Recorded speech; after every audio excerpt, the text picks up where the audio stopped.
రైతు రుణమాఫీపై AP CM Chandrababu ఏమంటున్నారు? ఎన్నికల ప్రచారంలో ఎన్నికల్లో గెలిచాక ఏమన్నారు? ఇప్పుడు ఏం చెబుతున్నారు?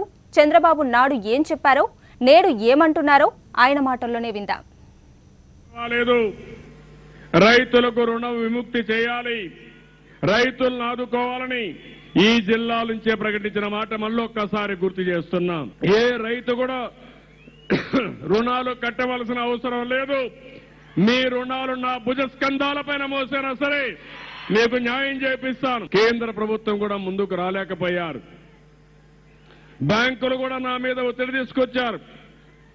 నేను ఒకటే చెప్పాను, ఎన్ని ఇబ్బందులున్నా పర్వాలేదని 100 రోజులు ఆలోచించి కడాను ఒక పథకాన్ని తీసుకొచ్చాం.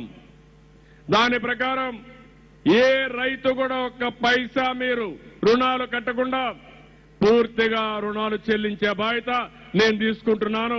మీరు భయపడవలసిన అవసరం లేదు. మీ ఇంటికి ఏ బ్యాంకులు రాడు, ఎలాంటి జప్తులు ఉండవు.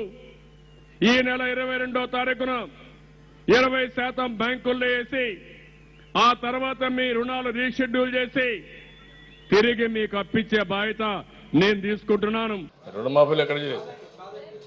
రుణమాఫీలు ఇచ్చేసి వన్ టైం సెటిల్మెంట్ అయిపోయింది కదా, ఇంకేం చేస్తారు?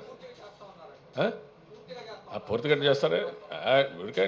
ఆ రోజు ఏదైతే చెప్పామో వాళ్ళకి ఇవ్వాల్సినటువంటి 1.5 lakh వన్ టైం అన్నారు. వన్ టైం ఇచ్చేసాం. పూర్తిగా చేస్తాను ఎవరు చెప్పారు? నువ్వు చెప్పుకోండి. ఇట్లా ఆశ నేను చెప్పేదంటే ప్రతి ఒక్కరికి కూడా ఒక ఓపిక ఉండాలా. నేను చెప్పిన మాట అమలు చేస్తున్నా. ఆ రోజు 1.5 lakh మీలాంటి వాళ్ళు ఒకరిద్దరు ఉండే ఈ ప్రాబ్లమ్స్ వస్తున్నాయి.